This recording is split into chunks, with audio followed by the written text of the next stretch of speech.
Welcome back, everybody, to Neutrality Studies. Tonight, again, with Colonel Douglas Macgregor. Colonel, welcome back.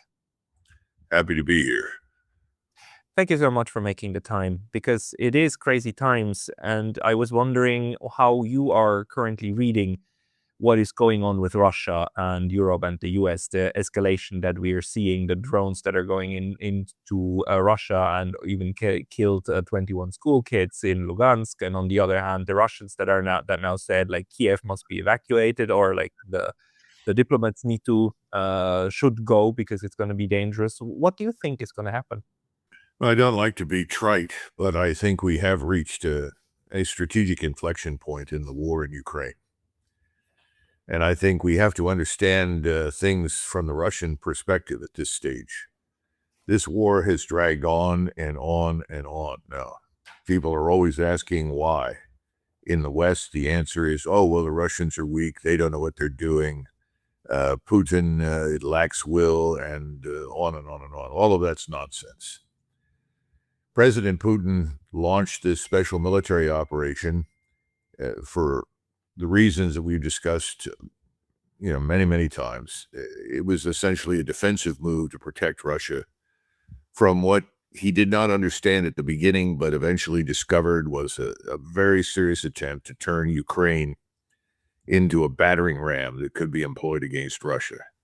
It took him time, but he finally discovered that it was not simply a question of reaching a settlement between Moscow and Kiev. It was a concerted effort in the West, led by the globalists, to destroy Russia, to carve it up, exploit it, and make it irrelevant on the world stage.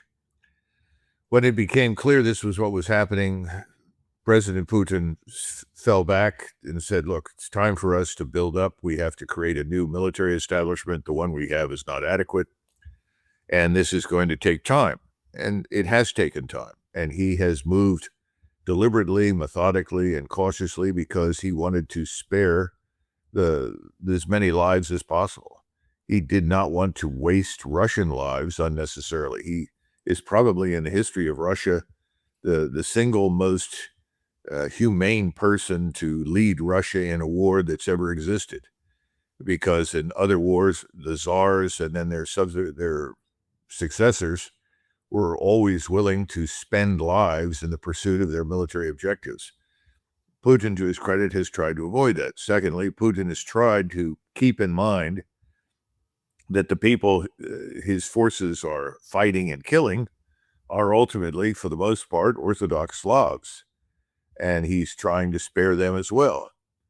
Now, I think he's been very successful on the Russian side. Anyone who spends time in Russia and talks to the population discovers very quickly that he has enormous support. The latest polling data suggests 82 to 84% support for him, which is pretty darn good this far into a war of any kind.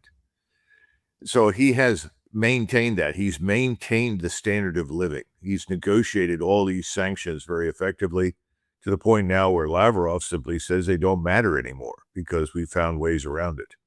But he still has a war in his hands. He still has a problem in Kiev, and that problem is no longer existential as it once was. In other words, the Ukrainian forces are decimated. They've lost over 1 million dead. It depends upon which source you want to check. Certainly 1.5 to 1.8 million. Now I'm hearing people say it's more than that, plus another 1 million casualties. Most of those will never return to duty. They're so severely injured. The bottom line is, from a purely military standpoint, he's been extraordinarily successful. The Russians have been extraordinarily successful, and they have built a very effective force. The question is, now what? Because you're still stuck with this regime in Kiev.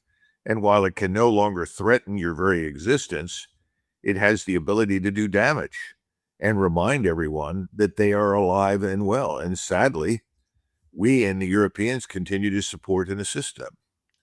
Now, you mentioned what had happened to these schoolgirls, which was horrendous and despicable. That's not the first time the Ukrainians have done something like that. And if you listen carefully to whatever the Ukrainians claimed over the last 4 years that the Russians had done, in virtually every case, I would say 90% of the time, what they claimed the Russians had done, they had in fact done. And we can go all the way back to Bucha, which came very early.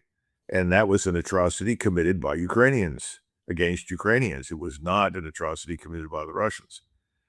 So we've been down this road before. What's different now, though, is that we, in addition to providing components for these long-range drones that are dangerous because they can fly great distances, we've also plotted the flight paths. We've given them the intelligence.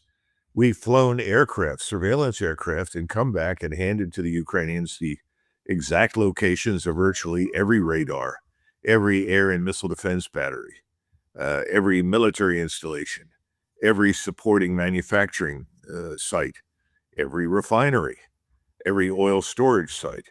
These things have been provided by us, and I'm including the United States, which is very, very disappointing, because I don't think President Trump has ever gotten control of the Central Intelligence Agency or anything else in the government that seems to be on an autopilot of hostility to Russia. And I think that's why President Putin has said repeatedly, I've met with all of these presidents, and they all said they were going to do things. None of them were able to do very much. Obviously, they aren't really in charge. So the real question is, who's in charge in Washington? Is President Trump really in charge? Is he a hands-on leader? I would argue no. And while he may say things, and he may mean them at one point or another in time, he doesn't follow up to ensure that anything happens. And so I think now the Russians have decided this can't go on anymore, and there's only one way to end it, and that is it's not enough to simply launch strikes. Whatever you launch in the air has a temporary impact on the ground. In other words, there's a period of time when you have knocked your enemy off his position. In other words, you have inflicted a certain temporary paralysis. But in order for that to have any real strategic impact, you have to follow up on the ground. You have to go in and exploit the success of your strikes.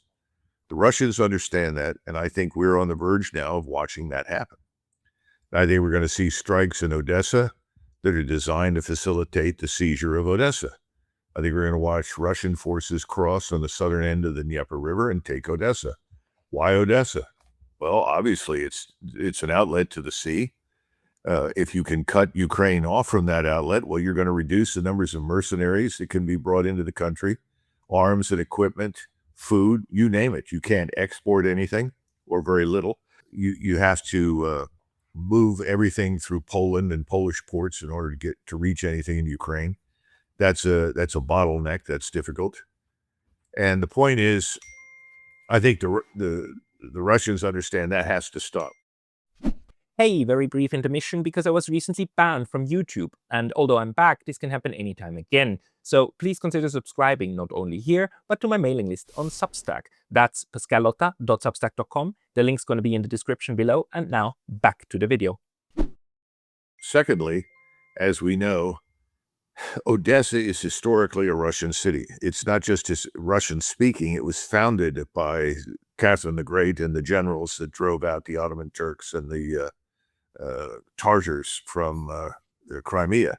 So it's one of those places that must return to Russia in the minds of Russians.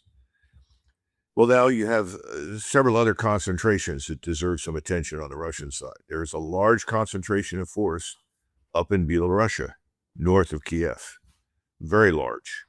It also includes an estimated 20 to 30,000 North Koreans. In addition to that, you have another very large concentration that is roughly 100, 200 miles east of Kiev, facing the river. Now, these are forces that have been working slowly across the northern portion of eastern Ukraine to eliminate the so-called neo-Nazis and Azov units and other things. They've generally had great success, and now they are able to turn their attention en masse to something more. So I think you have the potential now for three major avenues of approach for large Russian forces. One in the south that will cross the river probably near Zaporozhye, I suspect, move south and take Odessa. Another that cuts across the center in the direction of Kiev, and perhaps a third pincer movement coming down out of Belarus towards Kiev. The reason I mention this is, yes, we're going to see more Oreshniks employed in places like Kiev, and the Oreshnik is a devastating weapon system. We don't know how many of these they've got. They probably have somewhere between 50 and 100 Oreshniks ready to go. That's certainly enough for what they want to do. But the point is, they're also seeing something else happen. Putin has exercised a lot of patience because he always knew that the globalist regimes in Western Europe were not popular, and that the more they argued for war, the more unpopular they would become. This is especially true in Germany, which has been deindustrialized stupidly, thrown people out of work, and Germany is caught up in internal problems with all these Muslims and others that are non-Europeans that were not really invited into the country to begin with. This is Merkel's great gift to Germany, which is very destructive. So he's known about these things. And his assumption was, well, at some point, the Germans are sober-minded people. They'll wake up and they'll throw out the globalists. Now that seems to be coming. That's very important because in Europe, Germany is arguably the keystone and the edifice of everything. The EU, NATO, you name it. And it's very clear from what Alice Weidel has to say that if the AfD comes into power, there are certain things that are going to happen immediately. Number one, they want to end this war. They want to stop supporting and supplying Ukraine. Secondly, they want to go to Moscow and make arrangements to buy energy again that makes sense for them. They don't want to pay exorbitant prices for American liquefied natural gas or anything else.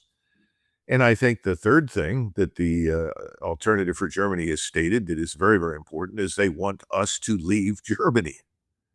And of course, in my judgment, I mean, back in the 1990s, when we returned from the campaign in the desert in 91, we looked around and said, well, we all love Germany. This is a wonderful place. We enjoy being here. But why are we here?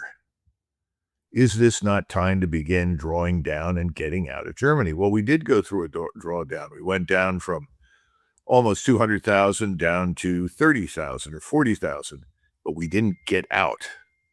We stayed. And we have used Germany as a staging point, much the way the Imperial Japanese used Taiwan as a staging point for invasion of China. The Germans have had it with it. I know the Italians are tired of it. And it's not personal. It's not because people hate Americans. It just doesn't make sense anymore. And finally, we have another problem. We have a problem with our obsession with forward presence. And what we are learning the hard way with Iran is if you put a lot of forces forward, they're probably not going to survive. They're going to be struck by precision-guided missiles aided by space-based surveillance. So your whole forward presence at sea, in the air, on the ground is at risk. So then why have it? Why put all of these forces forward? So you put all of that together, and I think Putin says, I've got to move on the ground. I've got to end this, but there's good news.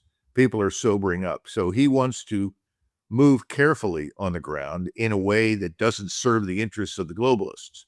He doesn't want to give the globalists ammunition to use against him by saying, oh, see, the Russians want to attack Europe. No, they don't want to attack Europe.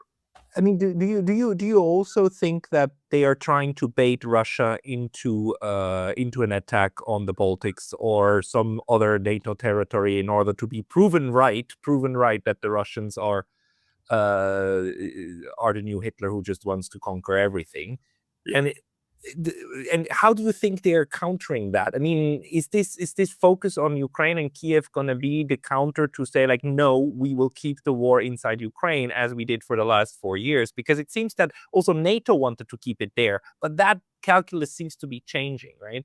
Because they kind of figure out they can salami slice themselves into Russia without being counterattacked, and the Russians need an answer at this point. Mr. Karaganov very put out there very scary prospects of even using tactical nuclear weapons on the European continent. Well, Karaganov is important because there are people in Russia that are very sympathetic to his point of view. Mhm. So we can't dismiss it out of hand. But what we can say is that he is not in charge. And that whatever his views are, they are not necessarily shared by Mr. Putin or Mr. Lavrov or others. The Russians have lots of reasons, justifiable reasons to be angry. That's clear. That's not open for debate. I certainly am sympathetic to their views, but cooler minds have prevailed. Now, here are a couple of questions that have to be answered. What's NATO? Now, President Trump just sent 5,000 troops to Poland. Everybody in the United States is sort of saying, what? What are you doing? Like 3 weeks after saying he would draw down 5,000 from Germany. So it's like, is it just a shuffling around? Plus, there's of course a congressional, there's a bill that prevents the president from actually withdrawing a lot of troops. Yeah, I think we're all trying to figure out what's going on, but I think there are a couple of things we can say with absolute certainty. There is no appetite inside the United States to fight a war anywhere. Now, what do I mean by that? What I mean is that if you tell the American people, well, I've thought a lot about it, obviously we need to go to war with Russia, people are going to look at you and say, you've lost your mind. You can't mobilize the United States for total war. The American people aren't going to accept it. They're not going to accept it against Iran. This is the fundamental concrete problem in American foreign and defense policy. Americans historically, and you know this, Pascal, from your experience inside the United States and North America, 90% of the American population on any given day could care less what happens beyond the borders of America. They just don't care. If you and I were to travel to Washington State and go to Seattle, Washington, or stop off in Kansas City or New Orleans in Louisiana and say, well, what do you think about NATO? I wager that more than half people say, what are you talking about? NATO, what is it? They don't even know. Secondly, you say, well, those Russians are bad. Oh, yeah, they may be bad. What are you bringing that up for? Well, we're going to go to war. What? Well, Russians may be bad, but that doesn't mean we want to go to war with them. What I'm trying to say is that the average American may not be as well-informed and well-educated as his European counterpart, but he is certainly more rational than the people in Washington. The people in Washington have operated in a vacuum for 30 years. They've been allowed to move forces wherever they wanted, to engage anybody they didn't like, to attack anyone that they chose to attack, provided it never affected anybody at home. And they've gotten away with it. Not just for the last 30 years, I would argue they've gotten away with it certainly since Vietnam. And the problem happened in Vietnam was very clear. We were broke by the time the war ended. That's why we came off the gold standard. So Johnson didn't bother trying to run for re-election. He knew he had no chance of winning. But we had a serious economic problem, a financial problem inside the United States. It could not be ignored. So what do? We left. We packed up and we left Vietnam. Did we ever go public and say, gee, we're so sorry, we killed almost 2 million Vietnamese and it was a dumb thing to do? Not really. Did we talk about what we did over there? Not very much. Not for many, many years. In fact, Vietnam just sort of vanished from the airways because that's the way we do things. We lost and it vanished. By the way, we lost in Korea. We couldn't drive the Chinese off the Korean peninsula. And Eisenhower, who was surprised by the war and probably agreed with MacArthur, because before the war began, MacArthur, right after World War II, said we should get all the troops off the peninsula. It's indefensible. We can't defend it. It's not part of our security perimeter. Our security perimeter begins at the shores of Japan. But the State Department said, no, General, we're going to stay in Korea. So we stayed in Korea. We got a war. My point is that we're reaching a similar point now. We've lost. We've lost everywhere. We've lost in Iraq. We've lost in Afghanistan. But nobody cared because it didn't seem to have an effect. Now there's an effect. If you go back into April, and that's very, very recent, it's much worse now. But in April, we jumped from about 3.4 to 3.8% inflation. So it was about 3.2 up to 3.8%. Projections now into the summer say we're going to go up to 6% inflation. Now, why does this matter? Because if you're going to go to 6% inflation or 5% inflation, what do you have to do with your interest rates to suppress inflation? You've got to raise them. Well, that means raising your interest rates if it's 5% to 6%, or raising your interest rates from where they are now to 7% if you're dealing with 6% inflation. What happens if we do that? Our financial system will collapse. Our economy will implode. We can't do it. So what is the right way to put this? What is the 500-pound gorilla in the room? It's not Russia. It's not China. It's not Iran.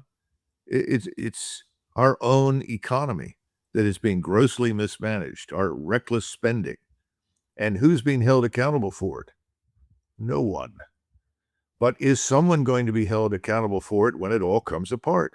Yes. His name is Donald Trump. So he's in a very difficult position right now. The intelligent thing to do is to get out of Ukraine right away. Pull the plug. Say, that's it. And out of the Gulf and have an agreement with the Iranians and get out. And also to move beyond that, the Koreans would very much like us to get off the Korean Peninsula so they can take charge of their country. They have this thing called operational control. We, the United States 4-star on the Korean Peninsula, commands all forces on the Korean Peninsula. Yeah. Koreans don't want that. They want to command their own forces. I agree with them. I said that in 1997, which is one of the reasons Koreans brought me to Korea. But the point I'm trying to make is we need to get out of all of these places. That world is over. That world has changed. How widespread do you think your sentiment is within the United States? Because we see it in the conservative circles very clearly. I mean, this is the Tucker Carlson says the same thing. Candace Owens, like this is this seems to be growing, this sentiment, right? That all of these bases make no more sense. And it's funnily enough, it's Democrats that don't talk about this. It's the left that kind of just lets this one go. And of course, we have all of the neocons that are still around. Although even Robert Kagan now admits that Iran has been a failure, but his proposal is to, well, if anything, then double down. But it's becoming inevitable, isn't it, for to wind this whole base system down? Well, when we say inevitable, I suppose you can say that. I think you're probably right. The problem is that it doesn't matter which party you're talking about. Both parties have benefited enormously over many, many decades from the reckless spending. In other words, you can't expect the people that put you into the vulnerable position you are in right now to fix it. I mean, it's like talking to a room full of drug addicts and saying, we'd like you to help us break addiction. For all these people that we find all over the United States, and since you're addicts, we know you'll help us. Well, that's impossible. The addict is not going to help other people get off the problem. We cannot expect this government to fix itself. So I think the government will simply fail. And I think that's where we're headed. It's going to implode. And this is very hard for people anywhere in the world to understand because whether you're a European, I just was on the phone this morning talking to someone who's in a conference in Belgrade. And what did they say? Oh, well, the United States is this invincible, impregnable force. You know, where's the evidence that anything is going to change? Well, people said that just before the Soviet Union collapsed. I remember it vividly. I had just come out of graduate school. I just published my PhD and in Cambridge University Press. And I was on the phone to a friend in England. And he said, you know, Doug, I think things are going to fall apart. I said, well, I do too. I just don't know when. And that's what I wrote my dissertation. Inevitably, it's going to fall apart. But he said, I think it's coming. Well, sure enough, and this is within a month or two, suddenly the East Germans are piling onto trains and driving all over East Germany, trying to find their way into West Germany.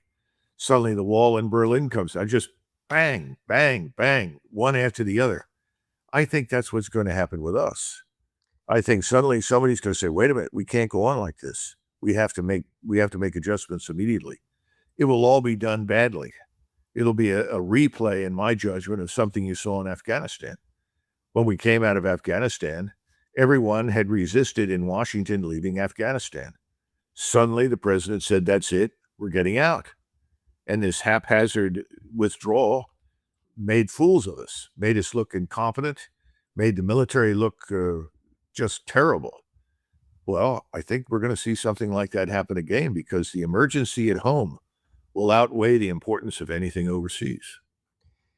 But what would be the scenario? I mean, the Soviet Union, the Ambassador Jack Matlock keeps making that point that the Cold War didn't end when the Soviet Union collapsed. The Cold War ended in 1989 when the US and the USSR negotiated it to an end and allowed for the reunification and came to all of these agreements, which were mutually beneficial. And 2 years later, then the Soviet Union collapsed out of related but separate reasons. And then it fell, of course, into 14, 15 different pieces.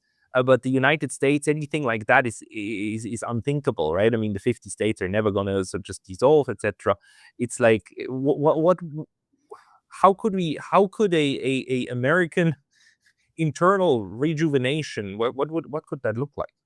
But let's back up, and Ambassador Matlock, whom I esteem and like very much, is talking about something very different. He's talking about the withdrawal of Soviet forces from Eastern Europe. Yes. We weren't negotiating the dissolution of the Soviet Union. We were negotiating the withdrawal of those forces. Very different proposition. And Gorbachev was smart. Today in Russia, everybody criticizes him and says he gave up too much too fast and so forth. That's all misleading. The situation inside the Soviet Union was already very fragile. He withdrew those forces, and he knew how to do that, and he did it very well. Just compare the withdrawal of the largest contingent of the Soviet forces in Eastern Europe from East Germany and compare that with our withdrawal from Afghanistan. Their withdrawal was infinitely better. And Russia did not look as though it was falling apart. It did fall apart later on for reasons that had nothing to do with the withdrawal from Eastern Europe. It had everything to do with internal contradictions. I'm saying our internal contradictions are going to drive us out.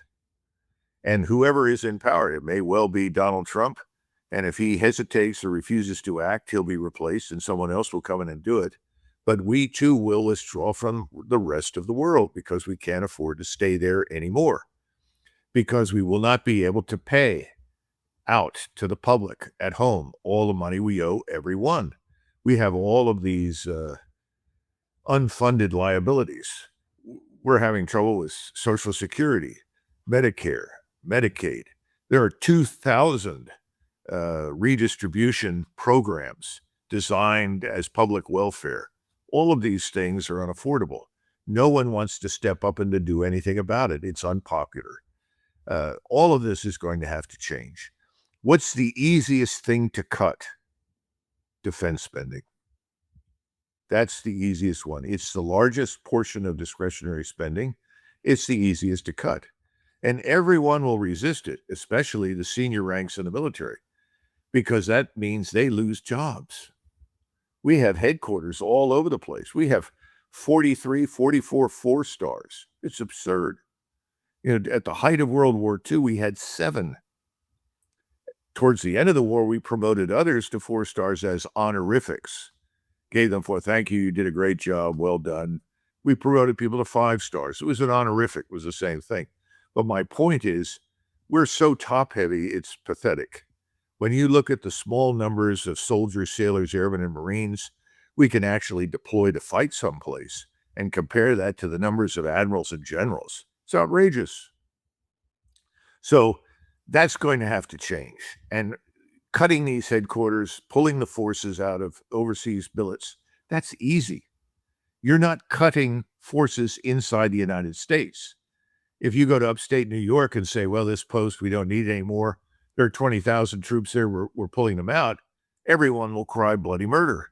Oh, you can't do that. We have businesses here dependent on the post. And, we have a manufacturer up here who produces things for the troops on the post. You're not going to withdraw forces from America. You're withdrawing forces from overseas. And that's something we can do with minimal pain here. It's going to happen. Do you think this will also include what is happening in the Caribbean, or is the United States going to be a hemispheric hegemon, and Cuba and the others and Venezuela and so on? Those are going to be the places where the force is going to be concentrated, or will it be a complete withdrawal into the Excuse me. I would tell you that we have been a hemispheric hegemon since 1846. Yeah. We became the hemispheric hegemon since since we defeated Mexico. And in fact, that was something that the leaders of Mexico said: if we lose this war, we're going to be taking scraps off the plates of America forever. They were right. So we're already the hegemon. We don't have to prove that to anybody. We don't have to invade anybody to do that. This is the problem with Donald Trump. He's looking at Cuba, and I think in his mind, he wants to posture as liberating Cuba. Cuba's falling apart. That's fine. We should be interested, along with others in Latin America, in helping to manage that. Because what we don't want, and other countries in Latin America do not want, are hundreds of thousands of Cubans showing up on their doorstep. So that makes perfect sense. But to go into Cuba with U.S. forces, we did that 3 times in the first half of the 20th century. 3 times we invaded Cuba. We started in 1899, and then we went back shortly before World War I and after World War I. We wrote the Constitution. We supervised elections. We installed governments. And then we left. The place we stayed in, where we should have also gotten out, is Puerto Rico. And Puerto Rico is a bottomless pit for American tax dollars and resources. It's unproductive. It's not America. It's part of Latin America. We have no business being there. Our position there is untenable. We should get out. We would like to, but now people in Puerto Rico say, well, if you leave, we'll all be poor, because we're transferring billions of dollars to Puerto Rico on a routine basis. Cuba is a bottomless pit. We need to stay out of it. The people that are there are going to have to live there and govern themselves, however they decide to do that. We have to get accustomed to understanding 2 things. First of all, the whole world doesn't want to be a replica of the United States. That's nonsense. Secondly, there are many ways to govern besides the way we do it. And thirdly, different people with different cultures and different histories and different geography will do things differently from us. That doesn't mean they're a threat. So what we have to do with Cuba, I would argue, is help them in whatever way we can to manage this change that's going to happen down there. But we should stay out of it and absolutely not go into it. Where where do you think it's coming from that there's still a good part of the establishment in the US today, and actually also in Europe, who cannot think outside of these categories of the others need to be like us, otherwise they are a threat? Where's that insecurity coming from? I think most of it can be traced to, the imperial past. First of all, we are very much like Great Britain. People need to understand, like Great Britain, we are not a continental land power. Now, we are in the Western Hemisphere, a continental power, and we can certainly field large armies if we want to. But historically, we don't do that. We are primarily a maritime and an aerospace power. In other words, we sail in, we fly in. And then when it's over, we sail home and we fly home. That's the problem right now in the Persian Gulf. We picked this country, Iran, to attack at the behest of Israel and Israel's agents in the United States, who insisted that if we do not destroy Iran, if we can't decapitate it, if we cannot change the regime, we have to destroy it because it's vital and essential to Israel's survival. So Donald Trump has believed that. He's taken that on, and he's decided to do what he can to destroy Iran. He makes all these comments about ending a civilization in the night. Yesterday, he talked about blowing up Oman. I mean, this is ridiculous nonsense. It has no place. It shouldn't be doing it, but this is what he said. But there's a problem. You cannot conquer Iran. Why not? Well, it's surrounded on 3 sides by some of the highest mountains in the world. It's not exactly terrain favorable to armies. To the south, you have virtually impassable deserts. It's about 140 degrees Fahrenheit down in southern Iran right now. That's not very helpful. In other words, the Iranians know they can take a lot of punishment and they can outlast us. And by the way, for a fraction of the money that we have spent on these World War II style forces, what have they done? They've invested very wisely in all of this missile and unmanned technology. They have access to satellites, thanks to the Chinese and the Russians, which gives them instantaneous targeting data. So they can hit any target within, say, 500, 600, 700 miles of their border. That's why the U.S. Navy is sitting 300 miles south of the Persian Gulf. It's not an accident. They don't particularly care to lose their ships. But what does this tell us? It tells us that warfare has changed. The old instrumentalities don't work anymore, but the old instrumentalities are also legacies of that imperial past. And we are a replica in a new way of the old British Empire. And of course, the French and the Dutch and the Belgians, and to a lesser extent, the Spaniards and the Portuguese, they've all been in the imperial business. They've all been in the colonial business. So whenever we go somewhere to fight somebody or deal with somebody, we're turning around to our European allies. But who are the allies that show up? Well, the old colonial powers. They saddle up and they show up with us because that helps them in their minds be relevant. But it's not relevant. It's stupid. It doesn't make any sense. Now, who doesn't fit the paradigm in Europe? Germany. Germany was historically not a colonial power. Germany was always interested in Germany. That was Bismarck's genius, that he said, look, we don't care to have an empire. We don't want colonies. We don't need a big navy. Obviously, they didn't take his advice, and that helped upset the relationship with Great Britain and brought on the First World War. But he was correct. And that is still the view inside Germany. You know, people are always talking about Hitler wanted to conquer the world. Hitler was furious with the Italians because he said, stay home. Don't go anywhere. We don't want to fight anywhere else. We're focused here in Europe. This is not new, but this is something we don't understand. So it's not surprising at all that you would see the Germans stand up and say, no, we don't want to be part of the enterprise in Iraq. We really don't want to be in Afghanistan. The Germans established a very small post in Afghanistan, and everybody loved it because they brought in excellent beer on a nearly a weekly basis, but they very rarely ever left their post. And why should they? They didn't really want to be there, but they were obligated under NATO. You know, I've got to go down there. I've got to put up with this nonsense. I don't think most Europeans today are very different from the Germans. Most Europeans are not interested in going all over the world unless it's as a tourist.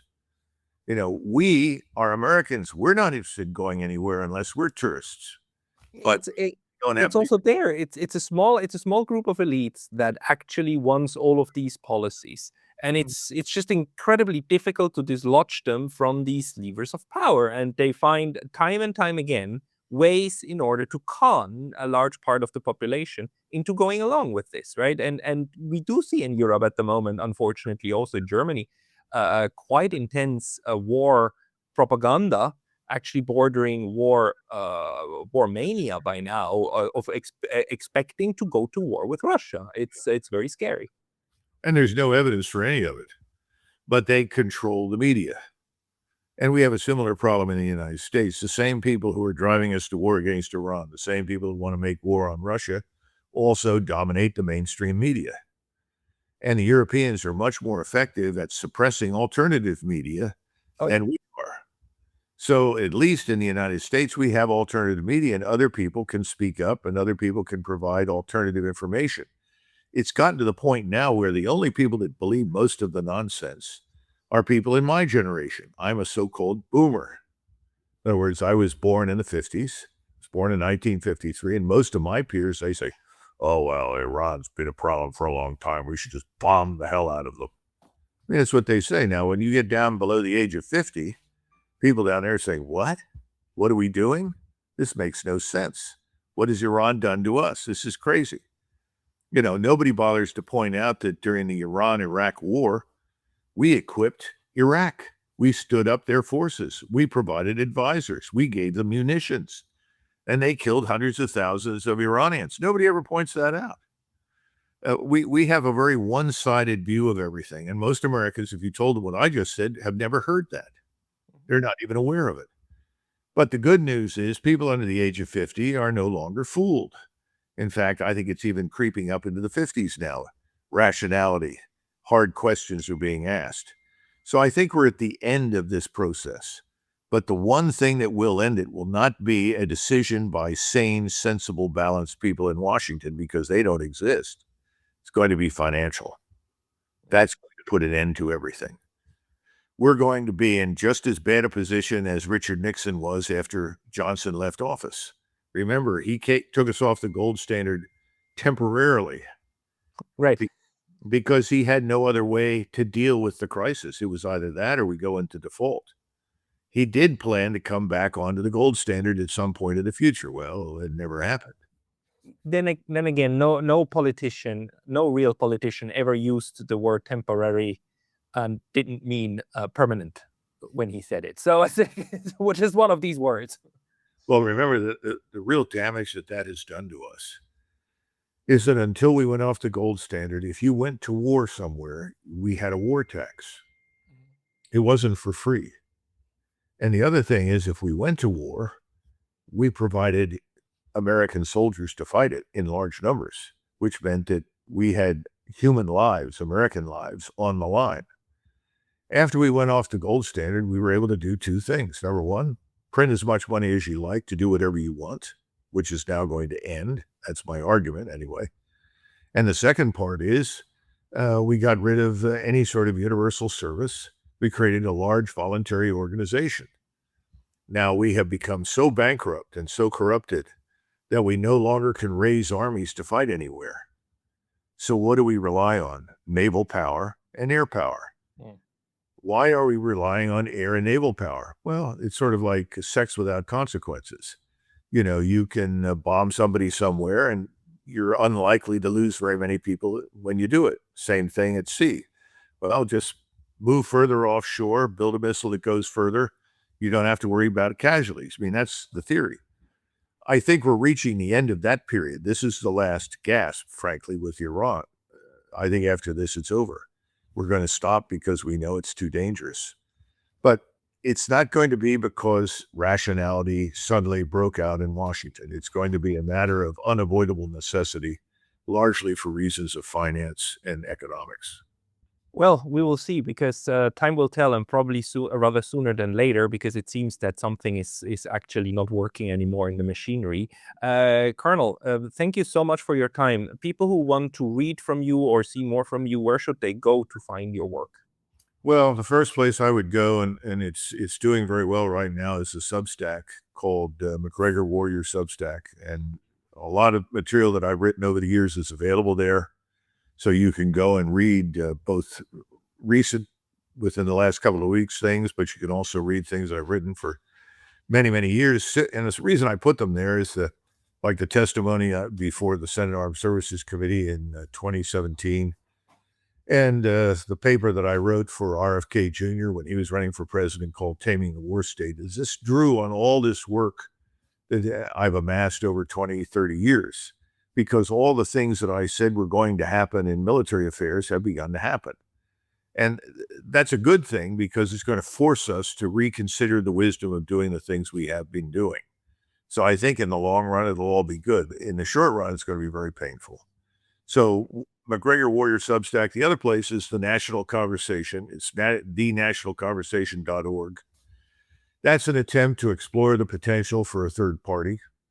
And I think that's quite real now. And I found out just before I came on to talk to you that apparently Thomas Massie has now filed for a presidential run in 2028.